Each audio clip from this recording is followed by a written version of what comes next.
মানুষ এখন বলছে যে ডাল ভাত থেকে মাংস ভাতের দিকে এগিয়েছিলাম, কিন্তু এখন ডাল ভাতটাও শেষ হয়ে গেল। ফলে আমাদের সেই বামফ্রন্ট সরকারকে ফিরিয়ে আনতে হবে। তৃণমূলই যে বিজেপিকে তৈরি করেছে ভোট কাটার জন্য, সেটা প্রমাণিত, বারংবার প্রমাণিত। ভোট কাটার জন্য যেমন এই বাংলায় তৃণমূলই বিজেপিকে নিয়ে এসছে হাত ধরে মমতা ব্যানার্জি, সেই কৃতজ্ঞতা স্বরূপ বারবারই বিজেপি তৃণমূলকে বাঁচিয়ে দিচ্ছে। এটা ওদের একেবারে নাগপুরের সদর দপ্তর থেকেই এই সেটিং চলছে। আমার সম্বন্ধে আমি যথেষ্ট প্রত্যয়ী এবং রাজারহাট গোপালপুর এবারে নতুন ইতিহাস রচনা করবে বলেই আমি মনে করছি। পশ্চিমবঙ্গে এইটাই তো বাইনারি, এই বাইনারির মধ্য দিয়েই তো পশ্চিমবঙ্গ এগোচ্ছে।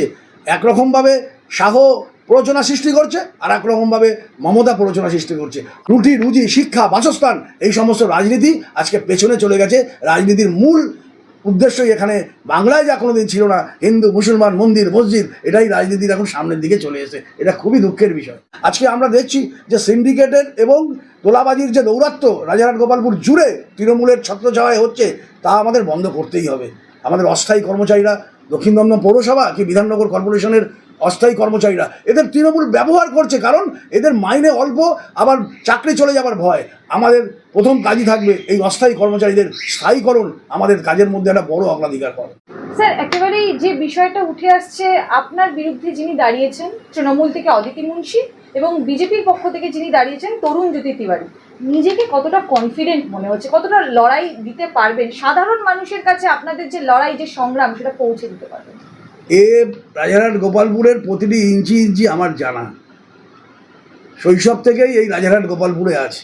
ক্লাস 10ম শ্রেণী থেকে ছাত্র আন্দোলনের মধ্য দিয়ে, যুব আন্দোলনের মধ্য দিয়ে, শ্রমিক আন্দোলনের মধ্য দিয়ে আমি আজকে এই জায়গায় এসে দাঁড়িয়েছি। ফলে আমার সম্বন্ধে আমি যথেষ্ট প্রত্যয়ী এবং রাজারহাট গোপালপুর এবারে নতুন ইতিহাস রচনা করবে বলেই আমি মনে করছি। সাধারণ মানুষ আপনাদেরকে কিসের জন্য আশ্বাস রাখবে, আপনাদের উপর ভরসা করবে? হ্যাঁ, মানুষ 34 বছরের বামফ্রন্ট সরকার দেখেছে। মানুষ দেখেছে যে এই রকম ঝা চকচকে আলো না হলেও মানুষের শিক্ষার অধিকার ছিল। সরকারি স্কুলগুলো গমগম করতো, তাদের প্রাইভেট স্কুলে যেতে হতো না হাজার হাজার টাকার বিনিময়ে। চিকিৎসার জন্য আমাদের এখান থেকে বাস ধরে মানুষ যেত আরজি করে, নীলরতন সরকারে মেডিকেল কলেজে গেলেই চিকিৎসা হয়ে যেত, কখন কোনো কার্ডের দরকার হতো না। কর্মসংস্থান হতো, প্রতি বছর বছর এসএসসি পরীক্ষা হতো, শিক্ষিত যুবকদের চাকরি হতো। মানুষ দেখেছে সেসব। নানানভাবে নানান প্রক্রিয়ায় বামফ্রন্ট সরকারের পতনের পরে আরও 15 বছর মানুষ দেখলো। মানুষ এখন বলছে যে ডাল ভাত থেকে মাংস ভাতের দিকে এগিয়েছিলাম, কিন্তু এখন ডাল ভাতটাও শেষ হয়ে গেল। ফলে আমাদের সেই বামফ্রন্ট সরকারকে ফিরিয়ে আনতে হবে। আমি যেখানে যেখানে যাচ্ছি, সাধারণ মানুষ, বিশেষ করে মহিলারা, তারা দু হাত ধরে আশীর্বাদ করছে। তারা এগিয়ে আসছেন সমগ্র জায়গা থেকে যে এবার বাংলায় আবার বামফ্রন্ট সরকার চাই। স্যার, মালদায় যে ঘটনাটা ঘটলো, মালদার মোথাবাড়ি থেকে, সেই জায়গায় দাঁড়িয়ে মুখ্যমন্ত্রী মমতা বন্দ্যোপাধ্যায় বলছে রাজ্যের আইন শৃঙ্খলা ভেঙে পড়ছে, আমি খুব আশাহত, আপনারা প্লিজ আইন নিজের হাতে তুলে নেবেন না। বলছি, মুখ্যমন্ত্রী মমতা বন্দ্যোপাধ্যায়ের মুখে এই যে আইন হাতে তুলে নেবেন না, এই কথাটা কি মানায়?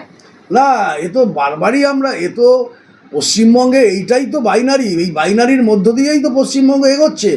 একরকমভাবে শাহ প্ররোচনা সৃষ্টি করছে, আর একরকমভাবে মমতা প্ররোচনা সৃষ্টি করছে। আসল রুটি রুজি, শিক্ষা, বাসস্থান, এই সমস্ত রাজনীতি আজকে পেছনে চলে গেছে। রাজনীতির মূল উদ্দেশ্যই এখানে বাংলায় যা কোনোদিন ছিল না, হিন্দু মুসলমান, মন্দির মসজিদ, এটাই রাজনীতির এখন সামনের দিকে চলে এসে। এটা খুবই দুঃখের বিষয়। স্যার, একেবারেই যে প্রসঙ্গটা উঠে আসছে, আপনি রাজারহাট গোপালপুর থেকে সিপিএম এর পক্ষ থেকে মনোনীত হয়েছেন সিপিএম প্রার্থী শুভজিৎ দাশগুপ্ত। সেই জায়গায় দাঁড়িয়ে আপনার বিরুদ্ধে বারংবার অভিযোগ উঠছে আপনি নাকি ভোট কাটার কাজ করছেন, আপনি তৃণমূলকে জিতিয়ে দেওয়ার চেষ্টা করছেন। ভোট কাটার বিশাল বড় ফ্যাক্টর হয়ে দাঁড়াচ্ছে শুভজিৎ দাশগুপ্ত, কি বলবেন?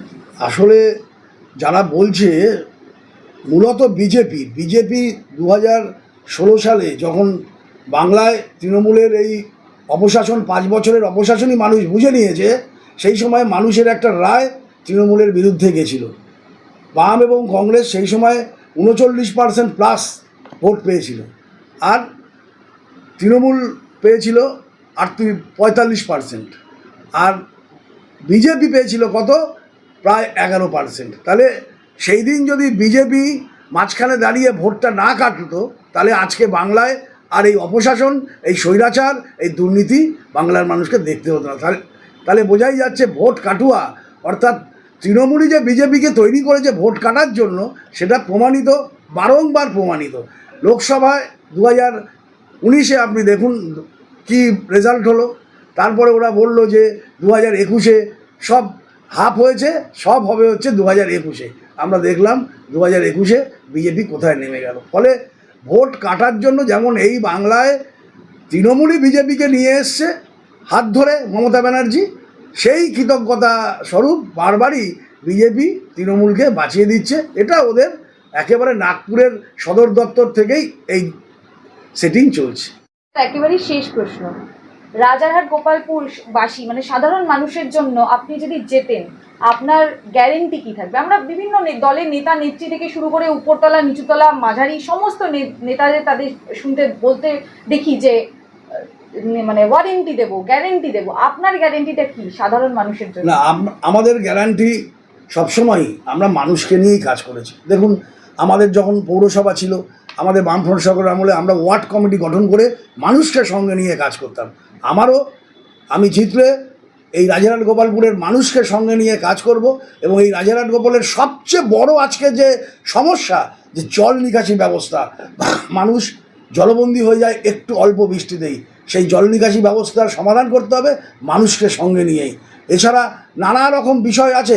আজকে আমরা দেখছি যে সিন্ডিকেটের এবং তোলাবাজির যে দৌরাত্ম্য রাজারহাট গোপালপুর জুড়ে তৃণমূলের ছত্রছায়ায় হচ্ছে, তা আমাদের বন্ধ করতেই হবে।